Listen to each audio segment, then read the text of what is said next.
Dear students, मेरा नाम है इंद्रजीत सिंह और हम मिल रहे हैं हमारे अपने चैनल साउथ सिटी पीसीएमबी पर।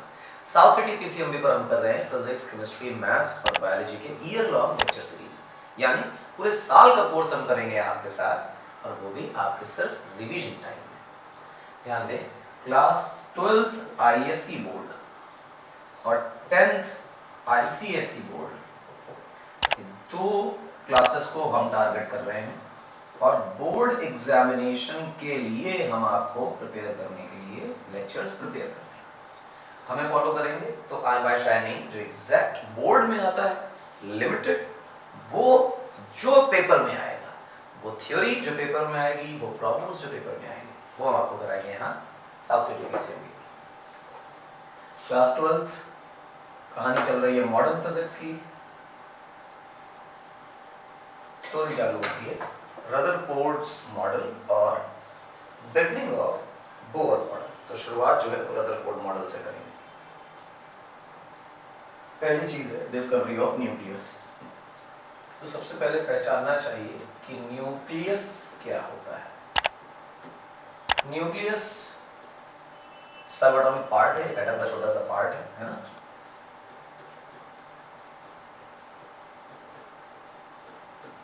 पॉजिटिव concentrated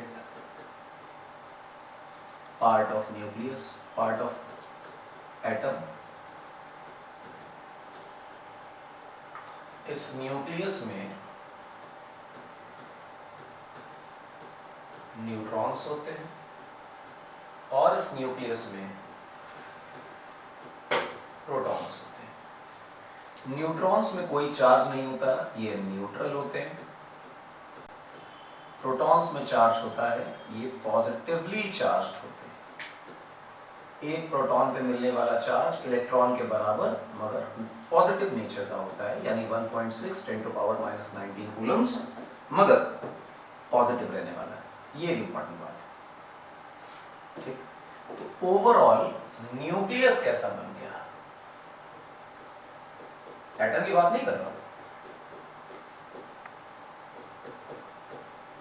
ओवरऑल न्यूक्लियस बन गया बेटा आपके लिए पॉजिटिव। बड़ा आसान, ठीक। अच्छा, इसका रेडियस कितना होता है? रेडियस जो है वो सबका फिक्स नहीं है, सबका अलग अलग है, पर उसकी रेंज जो है वो 10⁻⁻15 मीटर के ऑर्डर की होती है। कुछ 2 फेम्टोमीटर के हैं, कुछ 3 फेम्टोमीटर के हैं, कुछ 4 फेम्टोमीटर के हैं, लेकिन मानकर चलिए 10 से नीचे ही हैं सारे के सारे न्यूक्लियस 10 से नीचे। और इसको हम लोग नाम देते हैं फेम्टोमीटर।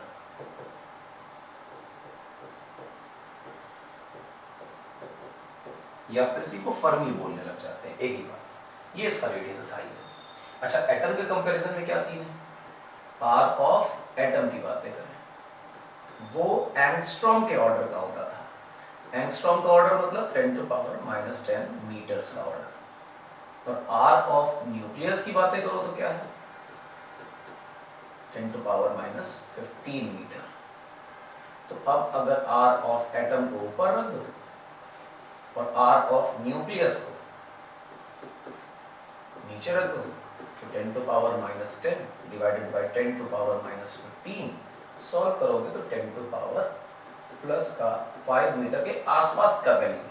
ये सब कुछ अप्रोक्सीमेटेड है ना, पावर का ऑर्डर लगभग यही आएगा और वैल्यू 1 2 3 4 मल्टीपल लगा लीजिए, उधर डिफरेंट केसेस में बदलता जाएगा। तो ये एक है, आपको समझ में आया कि 10⁻5 है, यानी 1 लाख गुना बड़ा है एटम न्यूक्लियस से। 1 लाख एटम मिल जाएंगे, सॉरी न्यूक्लियस मिल जाएंगे, तब एक एटम बनेगा। इतना छोटा है न्यूक्लियस, छोटा पार्टिकल। किसने डिस्कवरी की? तो हम कहेंगे कौन है डिस्कवरर। डिस्कवरर के नाम पर हमारे पास आता है अर्नेस्ट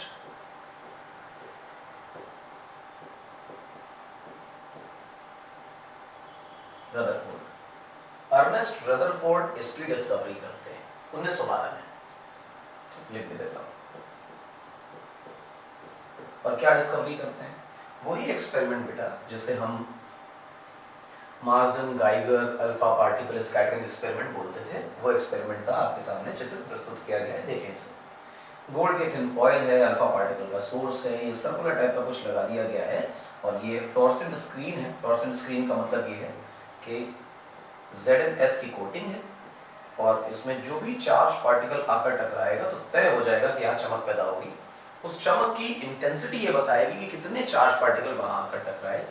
हमने अल्फा पार्टिकल बम्बार्ड कराया। मैंने यहाँ पर 2 डिवाइसेस और लगाए थे, एक वेलोसिटी सेलेक्टर, एक पार्टिकल एक्सेलरेटर, जिससे हम एक डिजायर्ड काइनेटिक एनर्जी के अल्फा पार्टिकल्स को ही थिन फॉइल पे टकराने के लिए भेजते थे।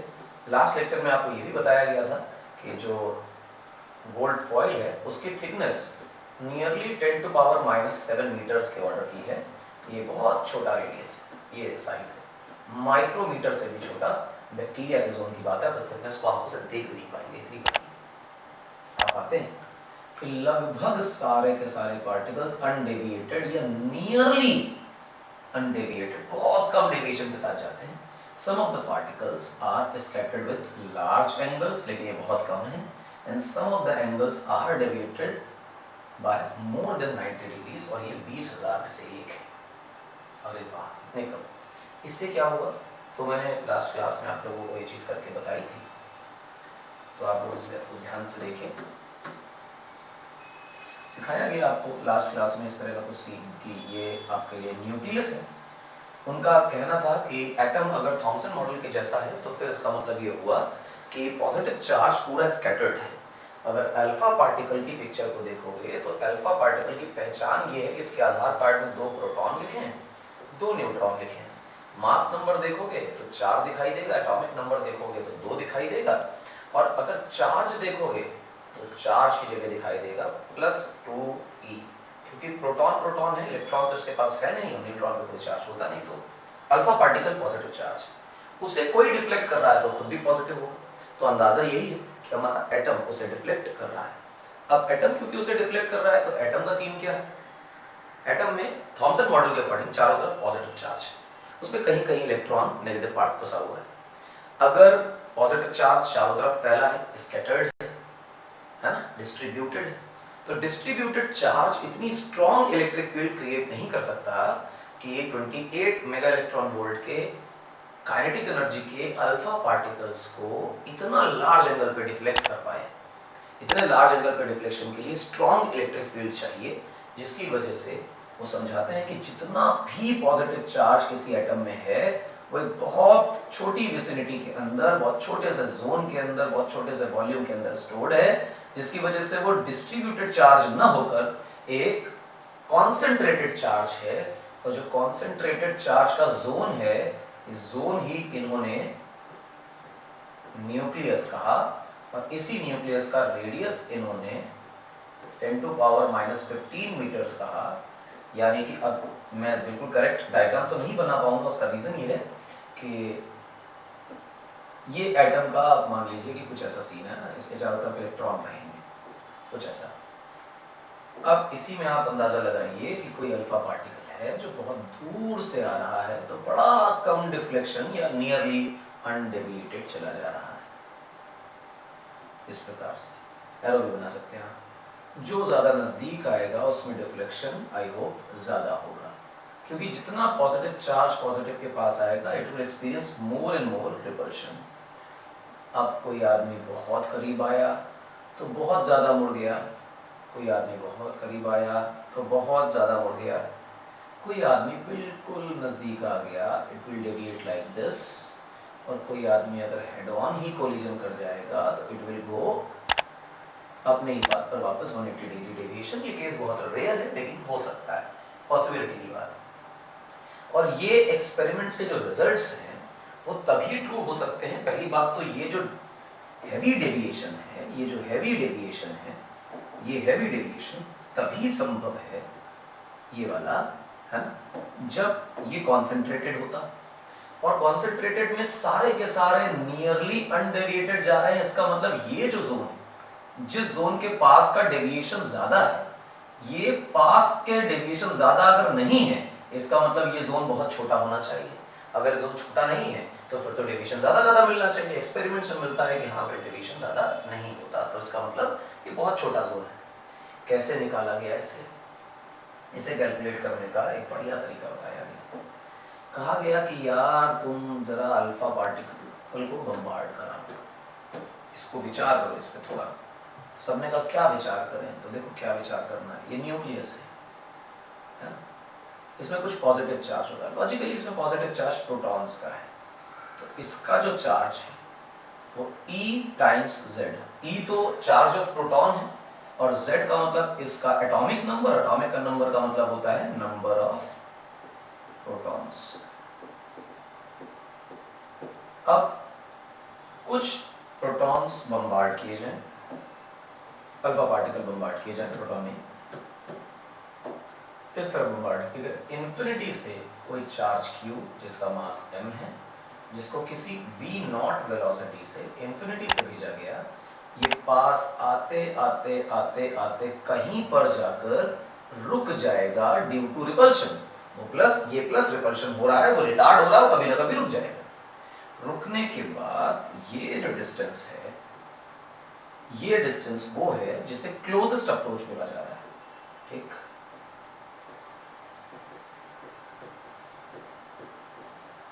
Distance of closest approach.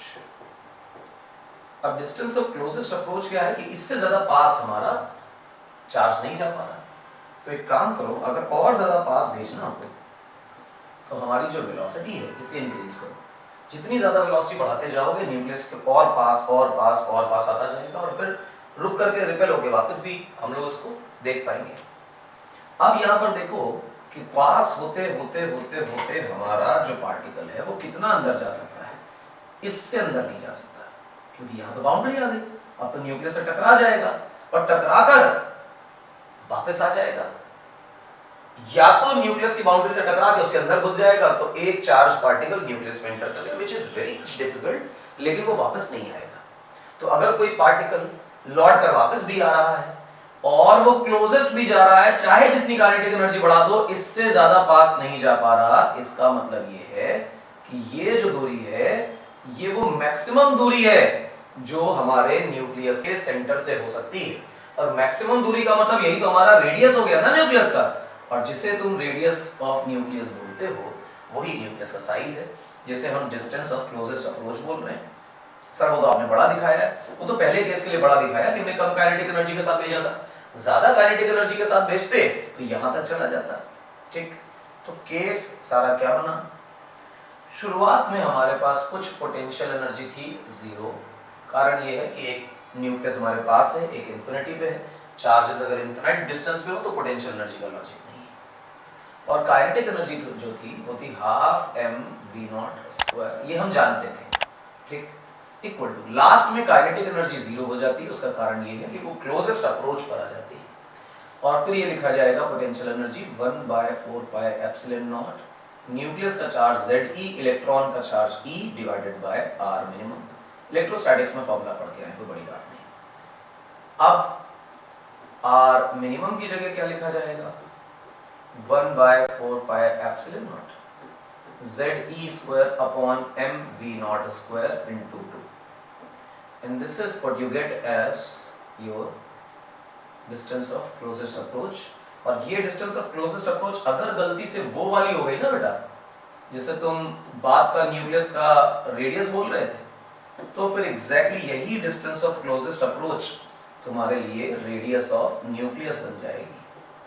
और यहीं से जब तुम इसे सॉल्व करोगे, रदरफोर्ड ने सॉल्व किया, तो ये डेटा 10⁻⁻15 मीटर यानी फेम्टोमीटर का आया, और इस प्रकार से न्यूक्लियस की डिस्कवरी हुई। सारी कहानी न्यूक्लियस की है, और मेरे हिसाब से कुछ डिफिकल्ट बात भी नहीं है, बड़ा आसान है, एकदम सिंपल सर, कोई बात नहीं। तो ये एक तरीका है। इसके अलावा एक और तरीका है, मैं डिस्कस नहीं करूंगा, कोर्स में नहीं है, ओलंपियाड लेवल का है, कि अगर हमारा चार्ज पार्टिकल टकराकर वापस नहीं आता, दूर से निकल जाता है, तो क्या करेंगे। ऐसे केस में एंगुलर मोमेंटम कंजर्वेशन यूज करते हैं, पर वो कोर्स में इसलिए इसको डील नहीं करेंगे ना, बोर्ड का काम कर रहे हैं तो बोर्ड तक ही इसको सीमित रखते हैं। खैर फिलहाल ये इंपॉर्टेंट है, इसे आप लोग ध्यान से देखें। ये तो था size and components of nucleus. मैंने अभी आप लोगों को कई बार डिस्कस कर लिया कि जो साइज है वो तो तयशुदा बात है कि 10⁻⁻15 मीटर्स के ऑर्डर की है। कंपोनेंट्स के बारे में भी बात हम लोगों ने कर ही लिया कि इसके अंदर एक आदमी प्रोटॉन पाया जाता है और एक आदमी न्यूट्रॉन पाया जाता है। प्रोटॉन पॉजिटिव चार्ज होता है, न्यूट्रल होता है, न्यूट्रल होने की वजह से ही शायद इसका नाम न्यूट्रॉन रख दिया गया। अच्छा, अब एक चीज है कि किसी भी सिंबल को, किसी भी एटम को, किसी भी न्यूक्लियस को किस तरह रिप्रेजेंट करते हो, तो उसके लिए सिंबल यूज करते हैं, उसको न्यूक्लाइड सिंबल बोलते हैं। न्यूक्लाइड सिंबल का मतलब है कि आप एक्स बना दीजिए। एक्स बनाने का मतलब हर बार एक्स नहीं है, मैं एक एग्जांपल लिख कर दे रहा हूँ। एक्स जिस प्रकार से आप क्लोरीन के लिए Cl यूज करते हैं, जिस प्रकार से आप आर्गन के लिए Ar यूज करते हैं, हीलियम के लिए He यूज करते हैं, हाइड्रोजन के लिए Ha यूज करते हैं, ऑक्सीजन के लिए O, ये सब न्यूक्लियाइड सिंबल हैं। मैं किसी पर्टिकुलर एग्जांपल को ना लेकर इनकी जगह x लिख दे रहा हूँ। इस x में नीचे Z, ऊपर A लिखा जाता है। Z को हम एटॉमिक नंबर कहते हैं और A को हम बेटा मास नंबर कहते हैं। एटॉमिक नंबर का अर्थ होता है बेटा नंबर ऑफ प्रोटॉन्स, कि हमारे पास न्यूक्लियस के अंदर कितने प्रोटॉन्स हैं, और इसका मतलब होता है number of protons plus number of neutrons. ठीक, number of protons plus number of neutrons. तो इसका मतलब ये हुआ कि अगर मैं गलती से नंबर ऑफ न्यूट्रॉन्स निकालने लग जाऊं तो मुझे न्यूट्रॉन्स के नंबर का तो कोई सिंबल ही नहीं दिया हुआ। हाँ, नहीं दिया है। टोटल की वैल्यू दी है कि A है, उनमें से प्रोटॉन्स Z हैं, तो माइनस कर दो तो न्यूट्रॉन्स आ गए। तो बेसिक आइडिया है आपके पास कि क्या लिखोगे, कैसे लिखोगे। तो लिखने का शुद्ध तरीका है बेटा आपके पास कि प्रोटॉन्स को लिखोगे Z और न्यूट्रॉन्स को लिखोगे A माइनस Z। यह तरीका। ठीक, हमेशा इस चीज को ऊपर ही लिखना है और इस चीज को नीचे ही लिखना है। अगर कहा जाए कि पहचान किससे की जाएगी कि कौन सा एलिमेंट है, पहचान ऑफ एलिमेंट, तो हम लिखेंगे इसको Z से की जाएगी।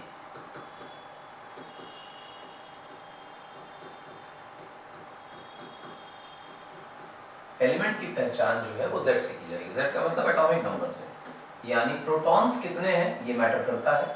हम ये पहचानेंगे कि हाँ ये क्लोरीन है कि आर्गन है कि नियॉन है, ऑक्सीजन है, हाइड्रोजन है। न्यूट्रॉन कितने हैं, इससे न्यूक्लियस तो बदलेगा लेकिन एलिमेंट में चेंज नहीं आएगा, है ना, एलिमेंट वही रहेगा। ये छोटी सी बात है। अब इसके आगे बढ़ते हैं। रदरफोर्ड का एटॉमिक मॉडल देखते हैं। रदरफोर्ड के एटॉमिक मॉडल में बहुत सारी खामियां हैं और इस टॉपिक में ही बहुत सारी खामियां हैं। हम लोगों को किताबों में रदरफोर्ड एटॉमिक मॉडल नाम से एक पूरा एटॉमिक मॉडल पढ़ा दिया जाता है, जिसमें हम बिलीव करते हैं कि शायद रदरफोर्ड ने ये एटॉमिक मॉडल दिया, बट हिस्टोरिकली रदरफोर्ड ने कभी क्लेम नहीं किया कि उन्होंने कोई भी एटॉमिक मॉडल दिया। रदरफोर्ड का आइडिया जो था वो ये था कि सारा का सारा पॉजिटिव चार्ज ऑफ एटम बहुत छोटे कॉन्सेंट्रेटेड पार्ट में इकट्ठा है, उसे न्यूक्लियस कह रहे हैं, और इलेक्ट्रॉन उसमें नहीं है, इलेक्ट्रॉन बाहर है, अंदर नहीं हो सकता। और ये बात रदरफोर्ड साहब सजेस्ट कर रहे हैं। And all the space of atom is nothing but a vacuum. कहीं कहीं इलेक्ट्रॉन है बाहर, कहाँ है, कैसे हैं, किस तरह हैं, घूम रहे हैं कि रेस्ट पर हैं कि क्या कर रहे हैं, उन्होंने कुछ क्लेम नहीं किया। क्योंकि अल्फा पार्टिकल स्कैटरिंग एक्सपेरिमेंट बिल्कुल सही आंसर दे रहा था कि थॉमसन मॉडल तो ठीक नहीं है, स्कैटर्ड सिस्टम तो ठीक नहीं है, वो डिस्ट्रीब्यूटेड चार्ज पॉजिटिव तो ठीक नहीं है, इलेक्ट्रॉन को बाहर होना चाहिए, पॉजिटिव चार्ज कॉन्सेंट्रेटेड जोन में होना चाहिए। और उसकी उन्होंने रेडियस भी कैलकुलेट करके दी जो लगभग सारे एटम्स के लिए नियरली सेम आई। फेम्टोमीटर में किसी की 2 फेम्टोमीटर, किसी की 3, किसी की 4, किसी की 5, किसी की 6, किसी की 7, 10 तक किसी की नहीं गई। तो जो जोन है न्यूक्लियस सबके लिए लगभग बराबर। और ये बात रदरफोर्ड साहब एक्सपेरिमेंट्स में भी प्रूव करते हैं, एक्सप्लेनेशन में भी लाते हैं। वो कभी नहीं कहते कि इलेक्ट्रॉन कहाँ है। ये कवायद साइंटिस्ट कम्युनिटी में लग जाती है कि यार रदरफोर्ड की थ्योरी ठीक है, एक्सपेरिमेंट्स ठीक है, जस्टिफिकेशन ठीक है, लेकिन ये कहाँ से ढूंढोगे कि इलेक्ट्रॉन कहाँ रहता है। और लोग जो सोचने लगे वहीं से जो थ्योरीज डेवलप होती गई इस इलेक्ट्रॉन के रहने की, उसे बाद में कलेक्टिवली बोला जाने लगा रदरफोर्ड्स मॉडल। कारण ये है कि न्यूक्लियर मॉडल जो है, जिसमें न्यूक्लियस होता है और इलेक्ट्रॉन बाहर होते हैं, इसका पहला फंडामेंटल स्टेटमेंट रदरफोर्ड ने दिया था। एज सच उन्होंने कोई एटॉमिक मॉडल क्लेम नहीं किया। चलो, रदरफोर्ड साहब या इनका मॉडल या इनके साथ काम करने वाले लोग जो इस मॉडल को जस्टिफाई कर रहे हैं, वो क्या कह रहे हैं? कह रहे हैं ऑल द पॉजिटिव चार्ज, मैं लिख दे रहा हूं आपके लिए, all the positive charge of atom is concentrated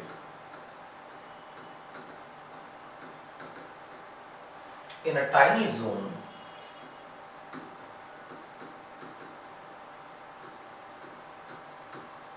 called nucleus। जो इन्होंने नाम दिया, इसमें कोई बुराई नहीं। ठीक, इलेक्ट्रॉन जो डिस्कवर हुए थे एक्सपेरिमेंटली डिटरमाइंड पार्टिकल, इनका क्या होगा? They are outside the nucleus। यहीं से सवाल चालू होते हैं। कौन से सवाल? देखिए, मान ले कि ये न्यूक्लियस है और एक खतरनाक तरीके से पॉजिटिव है, क्योंकि कॉन्सेंट्रेटेड चार्जेस है, इस वजह से इसके इलेक्ट्रिक फील्ड स्ट्रॉन्ग है, तो इनका अट्रैक्शन बहुत ज्यादा है। मान लीजिए कि कोई एक इलेक्ट्रॉन यहाँ पर रेस्ट करना चाहता है, तो अगर यहाँ रेस्ट करना चाहता है तो इसका ये तो अर्थ नहीं है कि ये फोर्स लगाना बंद कर देगा। तो यहाँ पर सेंटर की तरफ एक मजेदार फोर्स आएगी जिसे इलेक्ट्रोस्टैटिक फोर्स बोलेंगे, और इलेक्ट्रोस्टैटिक फोर्स इलेक्ट्रॉन को खींच कर न्यूक्लियस के अंदर ले जाएगी, और अगर ले गई तो हम दोबारा से थॉमसन मॉडल पे पहुंच जाएंगे। और क्योंकि ऐसा होता नहीं तो क्या होगा? तो लोग कहेंगे यार कुछ ऐसा करो कि ये फोर्स भी काम करती रहे और फिर भी पार्टिकल अंदर ना जाए। तो एक ही तरीका है कि पार्टिकल पर लगातार फोर्स काम करे, लेकिन पार्टिकल जो फोर्स लगा रहा है उसकी तरफ खींच के ना जाए। वो ये है कि पार्टिकल को कुछ वेलोसिटी दे दो, और वेलोसिटी दोगे और ये फोर्स लगेगी तो वेलोसिटी और फोर्स आपस में परपेंडिकुलर हो गए। अगर वेलोसिटी और फोर्स आपस में परपेंडिकुलर हो गए तो तुम्हारे दिमाग में तुरंत आएगा कि यार ये तो वो केस है जिसमें वेलोसिटी और फोर्स परपेंडिकुलर होते हैं, यानी कि ये तो सर्कुलर मोशन है। और सर्कुलर मोशन में ये जो चीज है जिसे हम इलेक्ट्रोस्टैटिक फोर्स बोल रहे हैं, ये तो सेंट्रीपिटल की तरह बिहेव कर रही है, सेंट्रीपिटल फोर्स की तरह बिहेव कर रही है। और जब तक सेंट्रीपिटल फोर्स मिलता रहेगा तब तक इलेक्ट्रॉन सर्कल में घूमता रहेगा, फोर्स लगता रहेगा, परंतु सेंटर में जाएगा नहीं।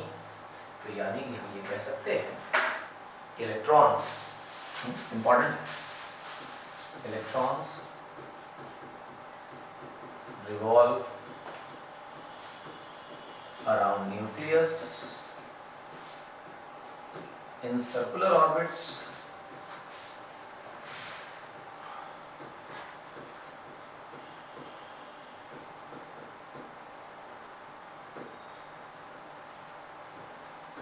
दूसरा क्या? Electrostatic force of attraction on electron act as centripetal force। क्योंकि अगर सर्कल में घूम रहा है तो सेंट्रीपिटल फोर्स चाहिए ना, कौन दे रहा है? तो वो इलेक्ट्रोस्टैटिक अट्रैक्शन फोर्स दे रही है, जिससे सेंट्रीपिटल फोर्स, और दुनिया स्टेबल है, सब कुछ सही है। वाह, क्या एक ही ये ऑर्बिट हो सकती है? और भी हो सकती है, बॉडी बना लीजिए, दूसरी ऑर्बिट हो गई।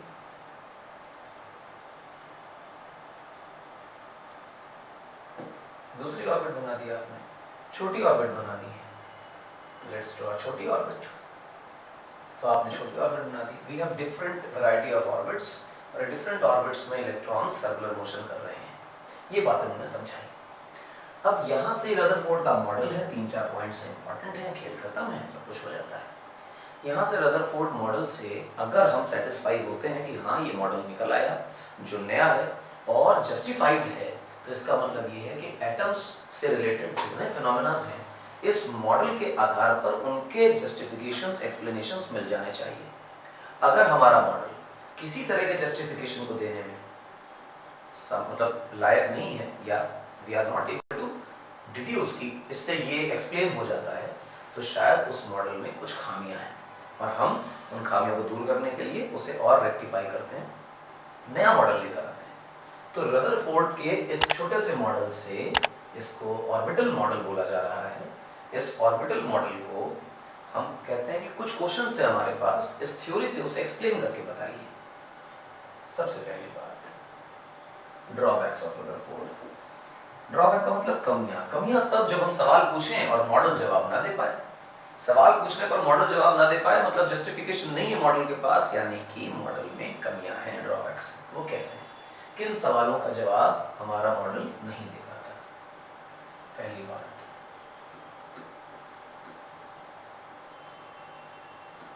Stability of atom.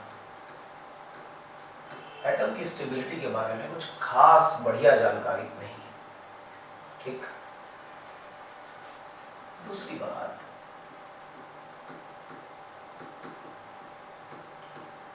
Chemical bond, ये बहुत डिटेल में एक्सप्लेन नहीं होते। अगर हमें एटम की सच में जानकारी है तो we are not able to explain the chemical bonds formed, कि किस तरह हो रहे हैं, क्यों हो रहे हैं, रीजन बताओ, क्या मैकेनिज्म क्या है बॉन्ड फॉर्मेशन का। शेल से शेल ओवरलैप कर जाती है, शेल से शेल ओवरलैप करती हैं, ये बात भी बहुत बाद में आई है, रदरफोर्ड के टाइम में नहीं। अच्छा, केमिकल बॉन्ड का फॉर्मेशन। एक और चीज है, मैंने लास्ट लेक्चर में बताई थी कि किसी भी मॉडल को फेल करने में एक ही चीज है जो हमेशा काम आई है, वो है हाइड्रोजन एटम का एमिशन स्पेक्ट्रम, ठीक। यानी हाइड्रोजन एटम का एमिशन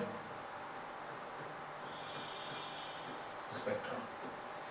एमिशन स्पेक्ट्रम मैंने लास्ट क्लास में एक्सप्लेन किया था। If you take hydrogen gas, pure hydrogen, into a glass vessel और उसको एयर टाइट कर लीजिए, and then apply some potential difference of 5000 volts, HTB लगा दीजिए, हाई टेंशन बैटरी, तो गैस मॉलिक्यूल्स जो है वो आयनाइज हो जाते हैं और मूव करते हैं। देयर आफ्टर वो गैस पिंक कलर की कुछ लाइट निकालती है, कुछ पिंक टाइप का या रेड टाइप का, और कुछ पर्टिकुलर, उसको स्पेक्ट्रोमीटर से देखें तो पर्टिकुलर 4 वेवलेंथ्स हमें उसमें नजर आती है। पर्टिकुलर 4, उससे कम न ज्यादा, 4 हर बार। क्यों हाइड्रोजन ये डिसाइड कर पाता है कि एमिशन स्पेक्ट्रम में 4 ही वेवलेंथ्स मुझे शो करनी है, 4 से कम नहीं, 4 से ज्यादा नहीं, और जो 4 हैं उनकी वैल्यूज भी फिक्स हैं। तो हाउ डू हाइड्रोजन नो कि यार मुझे यही 4 निकालनी, तो शायद इसका एटम इस तरह से अरेंज्ड है कि ये अरेंजमेंट से यही 4 वेवलेंथ निकलती होंगी, ऑक्सीजन के अरेंजमेंट से कुछ अलग निकलती होंगी, नाइट्रोजन के अरेंजमेंट से कुछ अलग निकलती होंगी।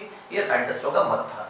और अगर सच में हम जानते हैं कि एटम कैसा है, यानी हमारा मॉडल दुरुस्त है, तो फिर इस स्पेक्ट्रम के बारे में जानकारी मिलनी चाहिए। Could be explained। फिर एक बेटा थ्योरी आती है। थ्योरी कौन सी है? वो बहुत शानदार थ्योरी है। There is a theory जो इलेक्ट्रोमैग्नेटिक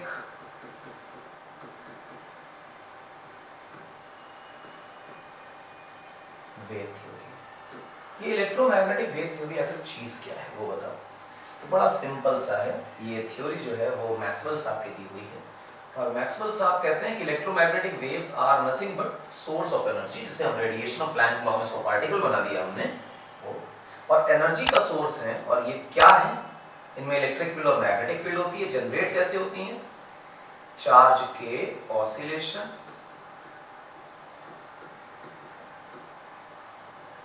चार्ज के acceleration.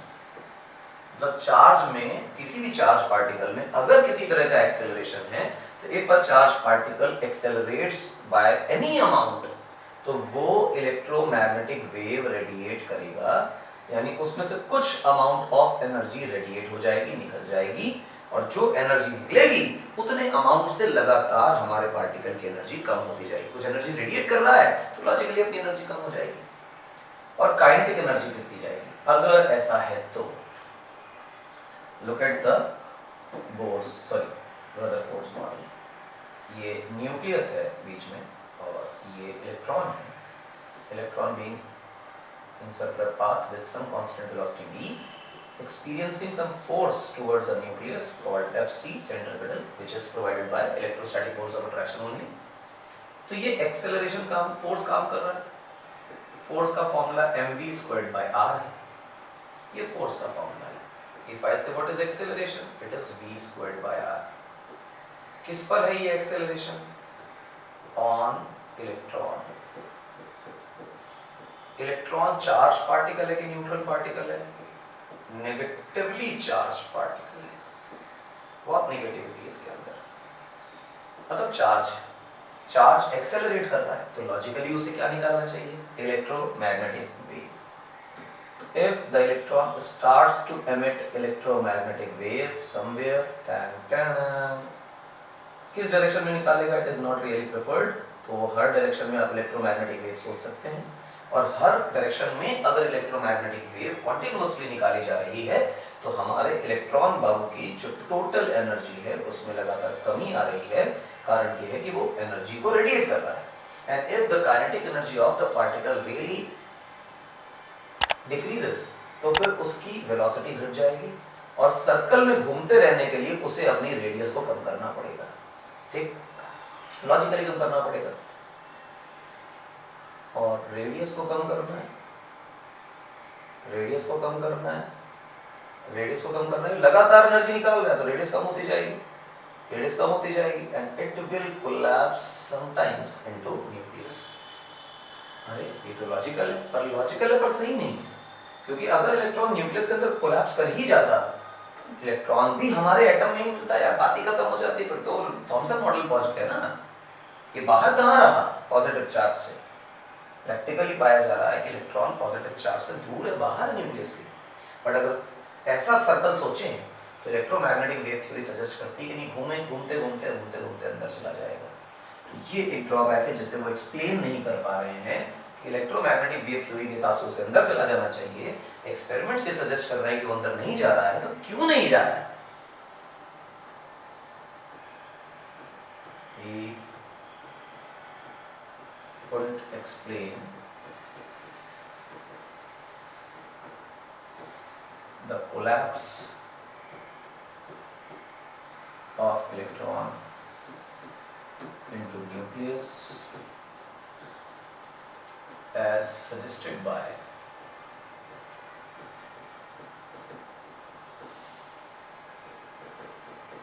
EMW theory. Electromagnetic wave theory से जो सजेशन मिलता है उसके अकॉर्डिंग इलेक्ट्रॉन कोलैप्स क्यों नहीं कर रहा है, ये बात बताने में इनकी थ्योरी असमर्थ है. और ये बड़ी खतरनाक बात है. दो बातें आप मानकर चलिए. These two important articles are very much important. ये दो चीजें एक्सप्लेन नहीं होती है. रदरफोर्ड का मॉडल डिस्कार्ड कर दिया जाता है कि ठीक नहीं हो तुम यार. हाँ, एक तो एमिशन स्पेक्ट्रम नहीं बता पा रहे हो, ऊपर से ये नहीं बता पा रहे हो, स्टेबिलिटी तुमको पता ही नहीं कि इलेक्ट्रॉन कहाँ रहता है, इलेक्ट्रॉन का क्या सीन है तुमको पता ही नहीं. तो ये अजीबोगरीब बात है. देयर आफ्टर एक बहुत महान आदमी आता है, मानकर चलिएगा कि इस सदी में सबसे जीनियस लोगों में से एक, जिसे आप क्वांटम फिजिक्स के नाम से जानते हैं, उनके स्टार्टिंग के जो फंडामेंटल्स बनाए गए उनमें से बोर साहब हैं. एटॉमिक मॉडल को जब सही मायनों में पढ़ा गया और रिसर्च करी गई तो वो पहली कहानी जो एटॉमिक मॉडल को सच में एक्सप्लेन करना चाहती है और जानती है, जो सच में यही डिसाइड करने के लिए डेवलप करी गई कि एटम कैसा होता है. थॉमसन जैसा किसी और के एक्सपेरिमेंट से कुछ और निकल गया ऐसा नहीं, वो बोर मॉडल है. एक नया सा लड़का है, पीएचडी कर रहा है, he is not really qualified as a scientist of that time, क्योंकि ये खुद पीएचडी कर रहे हैं, अभी तक पीएचडी हुई नहीं है. He is a scholar, MSc करके आए, पीएचडी चल रहा है, और रिसर्च में ये एटॉमिक मॉडल पर एक पूरा मॉडल तैयार करते हैं और उस मॉडल को पूरी दुनिया में माना जाता है. और उसके बाद इन्हें नोबेल प्राइज मिलता है 1932 में शायद या 30s में. बड़ा खूबसूरत चीज़ है ये. क्या कहते हैं? सबसे पहले कहते हैं कि बोल्ड स्टेप कहना चाहिए, बोल्ड स्टेटमेंट. ये बोल्ड स्टेटमेंट से आपका क्या मतलब है?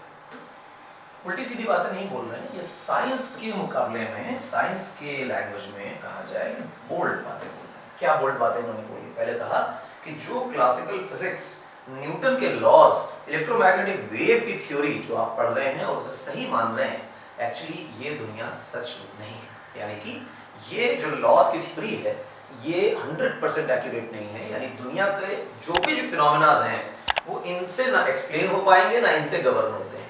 These are just the average of the real laws जो हमारे मैक्रोस्कोपिक लेवल पे काम करते हैं।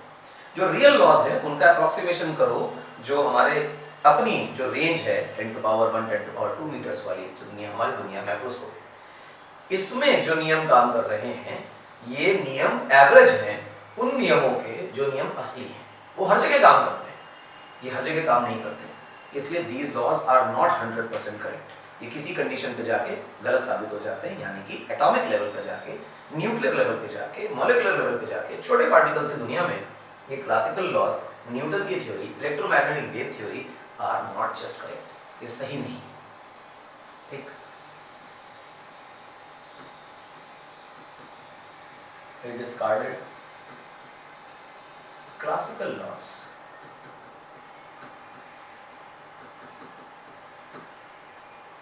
क्लासिकल लॉज को डिस्कार्ड कर देते हैं, बिल्कुल मना कर देते हैं, क्लासिकल लॉज नहीं है। क्लासिकल लॉज में कौन कौन से लॉज?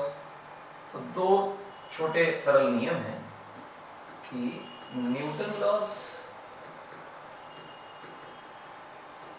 ऐसा नहीं है कि ये कह रहे हैं कि न्यूटन का नियम होता ही नहीं, लेकिन अगर आप सब कुछ न्यूटन के नियमों से सोचोगे, इसके बाहर कुछ नहीं सोचोगे, तो शायद आप बहुत कुछ मिस कर दोगे।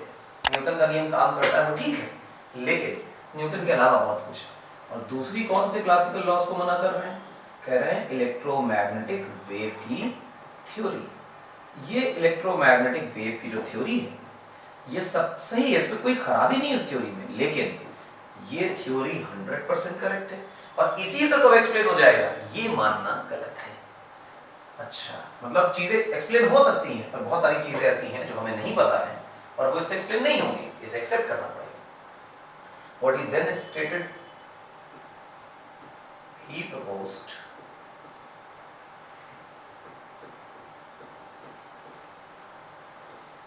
and supported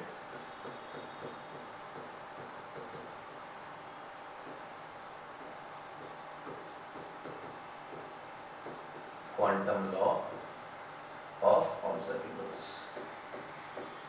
ये ऑब्जर्वेबल्स क्या होते हैं? ऑब्जर्वेबल का मतलब होता है फिजिकल क्वांटिटीज, उसके क्वांटम लॉ का क्या मतलब होता है? पैकेट्स में आना, यानी कि इनके हिसाब से जो फिजिकल क्वांटिटीज हैं such as energy, velocity, radius of the electron और angular momentum of electron, so and so, जितनी क्वांटिटीज हैं वो सारी क्वांटिटीज क्वांटाइज्ड है पैकेट्स में, उनकी हर वैल्यू अवेलेबल नहीं है, कुछ कुछ वैल्यूज अवेलेबल है।